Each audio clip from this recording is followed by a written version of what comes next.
Vamos a hablar de un tema sensible que en cierta manera nos atañe y nos afecta a todos y tiene que ver con el transporte público de pasajeros, principalmente en Asunción y área metropolitana. Tenemos dos invitados, pero antes de presentarlos, vamos a contextualizar, porque vamos a hablar del efecto que tiene en la persona el servicio o el mal servicio.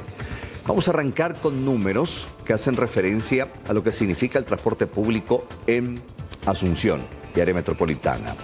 A ver, en Asunción, de acuerdo a CETRAPAN, que es precisamente el gremio que nuclea a empresas del transporte de pasajeros de la área metropolitana, son 300 buses por día de ese grupo de CETRAPAN, que es lo que circula habitualmente en Asunción y área metropolitana.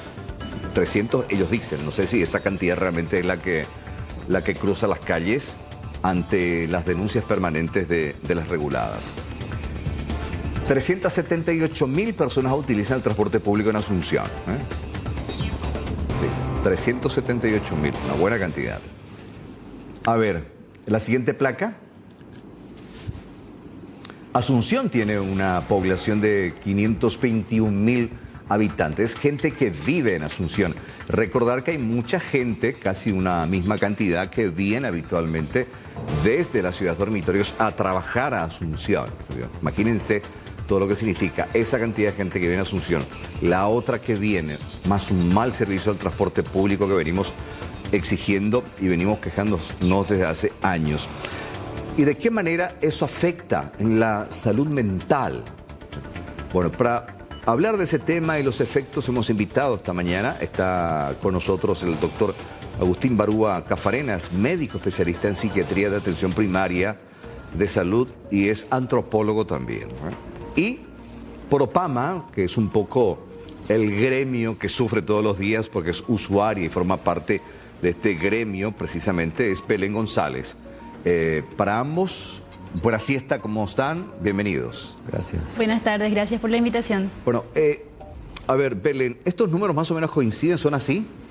Lo que yo había leído es que aproximadamente entra 1,5 millones de personas en Asunción al día. O sea, el triple de la gente que vive entra. Entonces, igual ese 1,5 millones otra vez se divide en cuánta gente entra en moto, en auto, en colectivo, pero igual es un número muy, muy alto para la cantidad de buses que entran a Asunción. Entonces, la cantidad mínima de buses que entran empujan y expulsan a mucha gente también del transporte público, ¿verdad? Entonces eso hace que cada vez tengamos más tráfico y que no solo la gente que usa transporte público se estrese, sino la gente que anda en auto, en moto también sufre, ¿verdad? Entonces tenemos todo un círculo vicioso del transporte público en Paraguay. ¿Es así, doctor?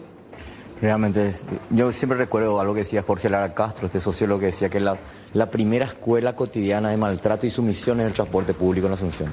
Aprendemos a que no tenemos derechos con el tipo de maltrato que tiene el transporte público. A mí me parece muy valioso que la academia, que la investigación se dedica a vincular la universidad con la desigualdad y la falta de derechos. Porque a veces los médicos, sobre todo, nos ponemos un poco de espalda a ciertos aspectos, reducimos solamente la salud a algunas cosas. Entonces, entrar en esos temas implica un compromiso de la investigación y aparte, yo decía fuera de micrófono en este momento, salud mental es un tema que mete miedo, si uno va a tocarlo en serio. Porque toca tantos intereses ocultos. O sea, el tema de droga es el más explícito de todo, ¿no? ¿Cómo te metes con los consumidores sin pensar en la oferta? Entonces, tenemos que pensar también cuáles son los intereses políticos que están detrás de esto y ese es un tema de salud mental. O sea, podemos ir articulando los diferentes planos para poder abordar los problemas de fondo, si no, no se resuelve. Para que se pueda entender también cómo se siente a diario el usuario, ¿verdad? Porque el servicio es humillante y tener que lidiar con eso todos los días es una carga emocional que termina en un momento dado colapsando a la persona, ¿no? Absolutamente. Yo creo que decía, la academia se enteró, pero la gente lo sabe. O sea, no hace falta que yo le cuente a la compañera la vivencia de malestar, sí, las somatizaciones, la accidentalidad, los diferentes niveles, los riesgos que se tienen, los choques, en fin, el nivel de vulnerabilidad que significa este tipo de transporte público, ¿no? Entonces, vincular la falta de derechos con la salud mental es demasiado importante. ¿Y cómo repercute eso en un ser humano? Usemos un ejemplo de una persona con todo eso que decís, la humillación, la posibilidad de sufrir un accidente, de llegar tarde, de estar ahí como sardinas, del mal olor, toda esa situación que uno vive a diario, ¿cómo afecta al ser humano? Es interesante eso. Yo creo que el mensaje es una escuela de basurización social. Te instala la idea de que sos una basura, porque tenés un derecho que no se cumple. Entonces formalmente existe, pero te sacan la lengua y te dicen jodete. Y eso tiene repercusiones emocionales, en el ánimo, en el sueño, en la energía. Autoestima. Englobando la autoestima, en la salud física. O sea, una repercusión global realmente, ¿no? Y lo más terrible de todo es que está naturalizado que es así, ¿no? Hay un efecto de resignación muy fuerte, entonces es muy difícil que se pueda revelar. Por eso las organizaciones que está la compañera son muy valiosas porque problematizan el tema y lo ponen sobre agenda, ¿no? Y genera también, me imagino, nerviosismo social, porque en algún momento dado también fui usuaria de transporte público y es como que todo el tiempo estás así de mal humor y eso es lo que se refleja en el tránsito con los episodios de intolerancia. Vemos mucha pelea. Todo eso es consecuencia de un transporte público pésimo. Entre otras cosas, pero sin duda una irritabilidad crónica, un estado de alarma, un estado de hostilidad, de estar a la defensiva. O sea, hay muchas cosas en la sociedad también tienen ese efecto. Pero esto es impresionante porque es muy difícil eludir porque el transporte es una cuestión casi ineludible, ¿no? Por más que llegamos, no sé, trabajo en casa, la mayoría de la gente tiene que moverse. Belén, ustedes como organización, teniendo en cuenta siempre este contexto de la falta de buses, ¿qué información manejan acerca de estos buses eléctricos que va a poner en circulación el gobierno? Qué buena pregunta, porque justamente estamos organizándonos alrededor de esta reforma, que es como una reforma fantasma, porque realmente el Estado está llevando una política sin consultarnos a nosotros y nosotras. Realmente desde OPAMA no sabemos detalles porque no estamos siendo parte de esta reforma. Entonces es demasiado grave, porque ¿qué tipo de reforma vos haces sin preguntarle a la gente que está usando? Entonces otra vez el Estado está negando participación. Y lo único que sabemos es lo que sabemos por las noticias nomás, porque el Estado no nos reconoce como organización de pasajeros, nunca nos dio el espacio que merecíamos. Entonces realmente eso nos alarma muchísimo porque tenemos como noticias de que ya se están organizando ciertos sectores, especialmente el sector empresarial como el CETRAPAM, sobre este tema de subsidio, de cambiar la forma del subsidio al pasajero, y ahí están queriendo hacer como ciertos tipos de distinciones entre que no sea más para todas las personas, que vaya la tarjeta, pero depende de tu sueldo otra vez. Y otra vez es más humillante porque yo gano un poquito más de sueldo mínimo y ya no puedo más usar transporte público. O sea, ya tengo que pagar 5.000 en vez de 2.300.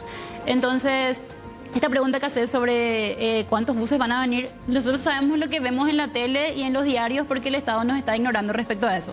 Tenemos reuniones generalmente con el viceministerio, pero ahí donde se trabaja la reforma nos están ignorando por completo y es muy grave porque es muchísimo dinero que no sabemos bien a dónde va a ir a parar. O sea, buses nuevos, pero no se habla de que va a haber buses de noche, no se habla de que vamos a tener buses sábado y domingo, no se habla de si va a haber más frecuencia, no se habla de transbordo, porque mucha gente paga 3 pasajes al día. O sea, eso también impacta en la salud mental porque tenés menos plata. Entonces es como pagas 3 pasajes al día en vez de pagar 1 o 2.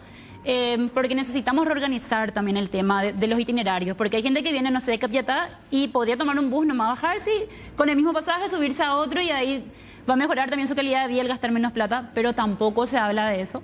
Y quería agregar algo que me parece importante respecto a la salud mental, que es el tema de género, de que las mujeres también nos estresamos más en transporte público por el tema del acoso y la violencia. Entonces, ese es un tema que también está bueno poder conversarlo, porque especialmente adolescentes, niñas y mujeres sufrimos mucho más, porque no hay un protocolo, ahí no se habla de cómo hacer buses más seguros.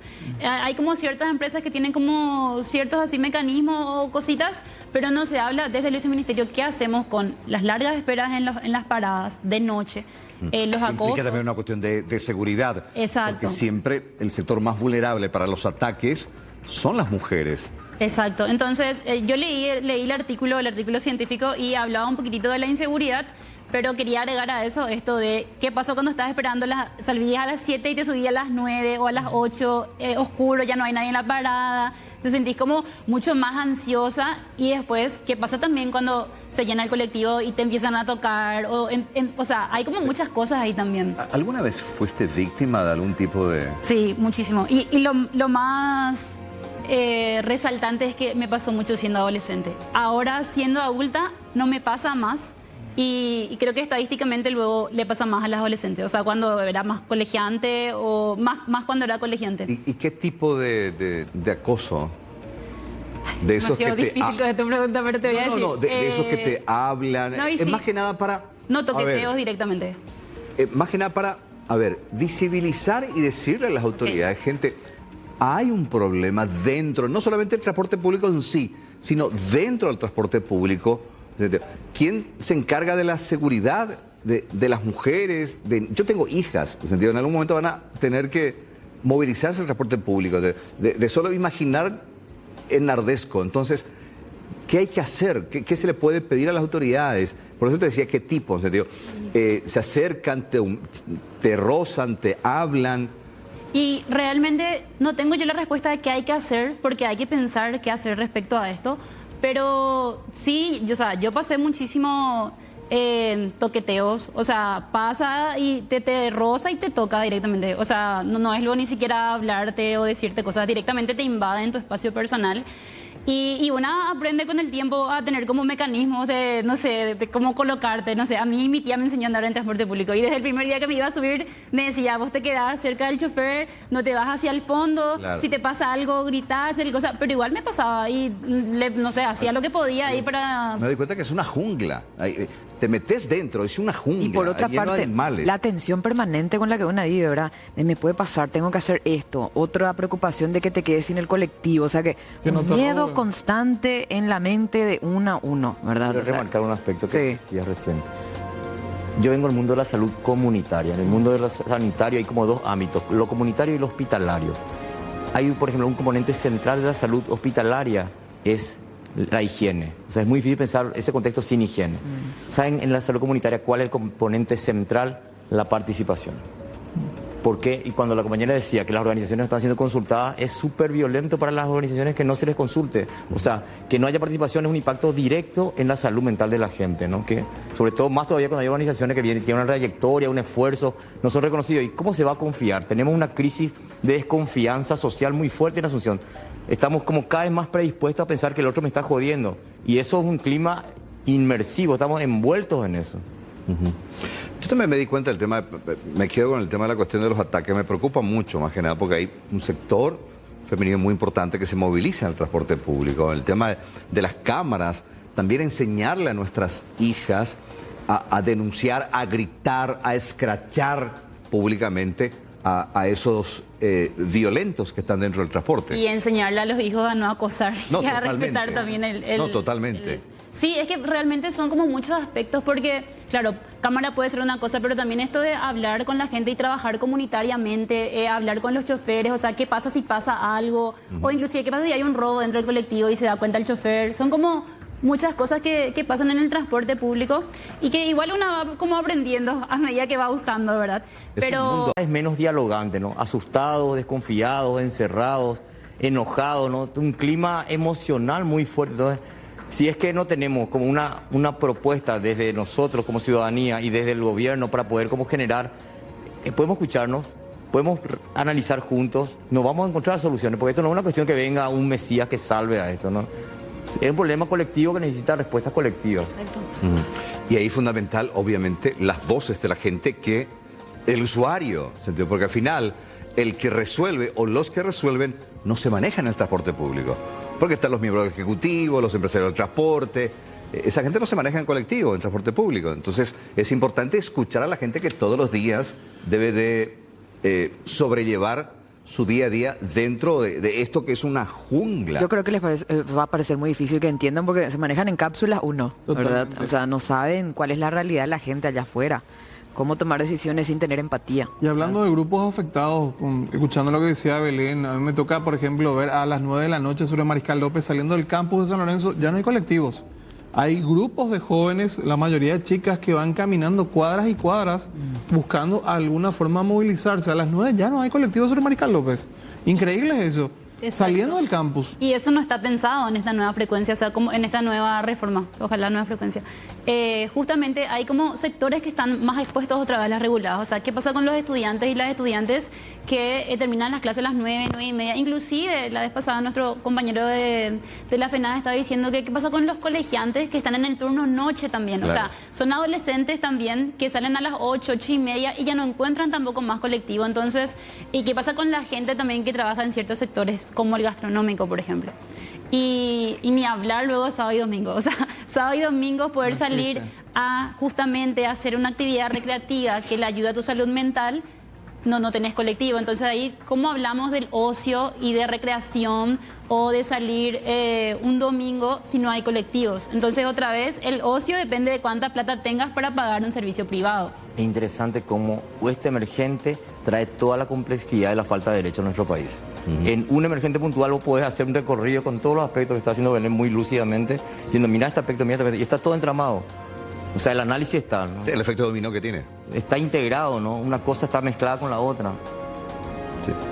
Pero finalmente el tema de, reitero esto, de la gente que realmente debería de plantear, estos son nuestros problemas, Exacto. no están participando en la mesa. En el sentido, finalmente lo que decís también, una cuestión colectiva, pero que se toma decisiones... Yo creo que es interesante, pues yo pienso, ustedes recuerdan la revolución de los estudiantes en Santiago de Chile, que empezaron a saltar los buses del metro, los... Presidente Boric estaba o sea, seguir jugando con esto, las élites no saben a qué se arriesgan, porque realmente es una bomba de tiempo. O sea, en cualquier momento puede haber una explosión de la gente harta de esto, porque es un malestar inevitable, ineludible y gigante, ¿no? Entonces yo creo que hay como una cosa que se va cargando. Desgraciadamente, es tanta la insensibilidad y es tanto, como decías vos, la maximización del lucro, que se pierde toda sensibilidad para pensar esto. Y lo peor de todo es que si ocurre, normalmente las autoridades terminan hablando de actos de vandalismo, que los jóvenes son otra vez los responsables, los culpables de reaccionar ante todo este hostigamiento que sufren día a día. Revictimizan a la gente culpabilizándole de nuevo por lo que en realidad no se hacen cargo. No, y encima los reprimen. Porque Claro. imagínate si se llegan a movilizar, ¿qué es lo que va a pasar? Y justamente una cosa que nosotros y nosotras decimos es que no podemos hablar de una reforma del transporte público si no estamos, porque ¿cómo puedes resolver un problema que vos no estás sufriendo? Y no hace falta ni siquiera que uses transporte público. O sea, ¿cómo las personas que están en el Viceministerio de Transporte o en el MOPC van a poder pensar en estrategias si ni siquiera nos escuchan? O sea, yo por ejemplo no escuché que se haya... Uno luego no nos escuchan a nosotros y nosotras no nos dan espacio, pero tampoco escuché una encuesta o un grupo focal o empezar a hacer como este trabajo de campo de ver qué es lo que la gente necesita. Entonces, esta reforma es una reforma pensada para para los empresarios. O sea, ¿con quién se está reuniendo la ministra? Con los empresarios y con César Ruiz Díaz, con Cetrapan, con Ucetrama, con todos los gremios de empresarios. Con nosotros no se reúnen. Es cierto, el viceministerio sí nos da un pequeño espacio, pero ahí donde se decide nosotros no estamos. Entonces, ¿para quién están reformando el transporte público? Para el lucro. Y son muy astutos también los empresarios porque César Ruiz Díaz, por ejemplo, siempre dice, nosotros ya no queremos más recibir el subsidio porque que vaya el pasajero. Pero ¿quién es el mayor accionista de Yajá? Es César Ruiz Díaz. Y esa plata no va a ir al pasajero, esa plata va a ir a la tarjeta directamente.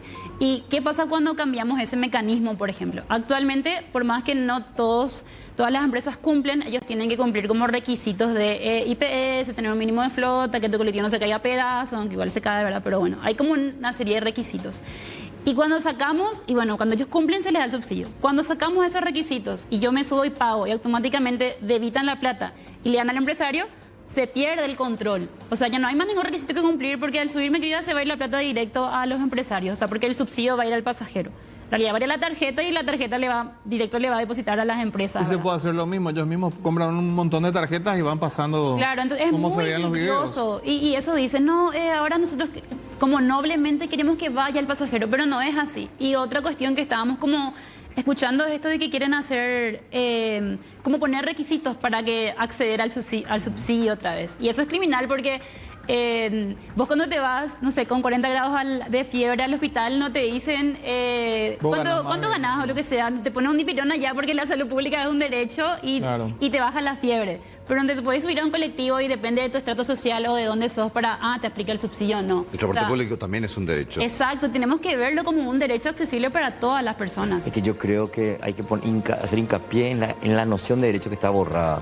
Hemos sido tan violentados en el sentido de la negación de derechos, de la clientelización de los derechos, porque si vos sos mi clientela partidaria, sí tenés derecho, entonces se borró. Entonces esto que estábamos haciendo ahora es recalcar que sin esa noción no se va a cambiar el modelo, la noción de derecho y la noción de organización.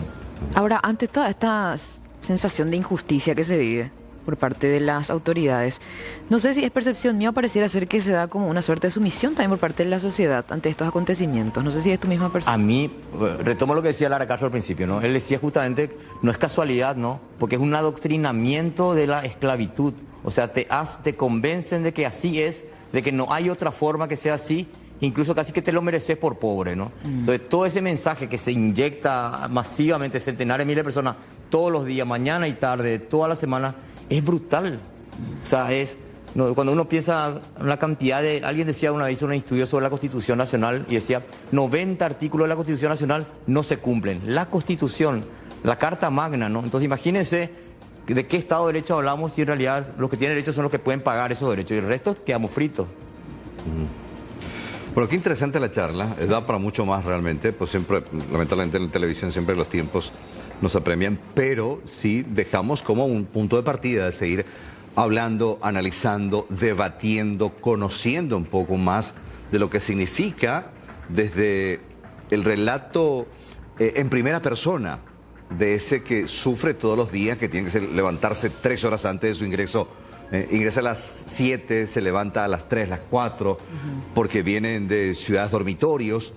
Asunción también ha sido muy ingrata con los suyos, porque comenzó a expulsar a los asuncenos por la incapacidad que uno tiene de pagar los impuestos y un montón de cosas. Entonces, la gente busca la ciudad de dormitorio y eso te cuesta por lo menos 1 hora y media, 2 de transporte público diario. Imagínate someterte a eso todos los días.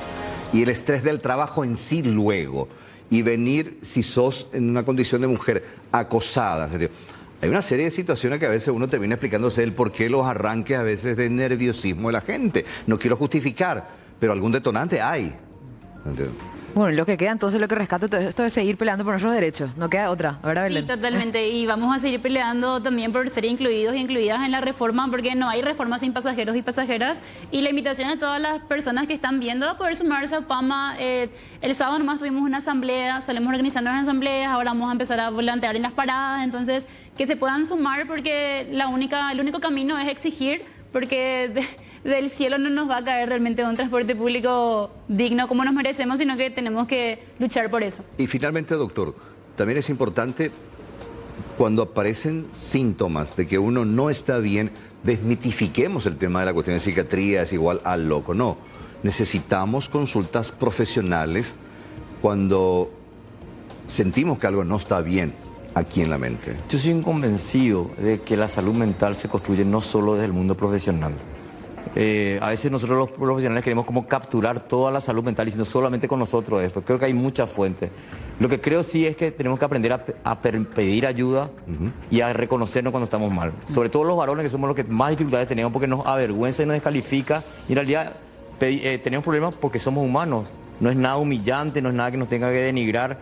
Y es un acto de responsabilización fundamental. Yo paso resaltador sobre eso. Y no nos hace débiles tampoco. Débiles, menos, inservibles, todas esas calificaciones no. Sí. Es que también en los otros sectores, perdón, el tema del ludópata, del alcohólico, del drogadicto, la primera condición que necesitas es aceptar que estás enfermo, porque si no es imposible. Si no aceptas que realmente tenés algún inconveniente, claro. La negación, yo soy lo súper fuerte. Entonces, y creo que el tema de la pandemia también nos permitió poner sobre el tapete la necesidad de la salud mental. Yo suelo preguntarle a la gente, cortito, si es que, sobre todo a los varones, si es que, uno, tienen amistades de confidencia y si con qué frecuencia conversan contando sus cosas. Yo no digo los profesionales, personas cercanas donde se pueden mostrar y mostrar sus fragilidades. Si con eso ya tenemos, ese es un gran paso para la salud mental. Eso es muy cierto, porque tampoco es muy accesible el tema de los psicólogos y psiquiatras, ¿verdad? Justamente eso. Porque no se adecua a todos los bolsillos, hay que ser realistas también en atenciones públicas, eso le voy a comentar a Carlos, que también la gente queda con ese concepto del costo, pero si uno va a los hospitales públicos, muchos tienen el servicio de psiquiatría y también de psicología. El tema es buscar, animarse. Bueno, doctor Belén, gracias. Súper interesante la charla, súper emocionante. Nos quedamos con un montón de preguntas más. Yo creo hasta da para un segundo round. Cuando quiera. Muchísimas gracias por el espacio y a las órdenes siempre. Avisanos lo de la volanteada. Dale. Sí, nos gustaría estar ahí también y bueno, aprovechar y charlar con la gente. Gracias. Ya venimos después del corte.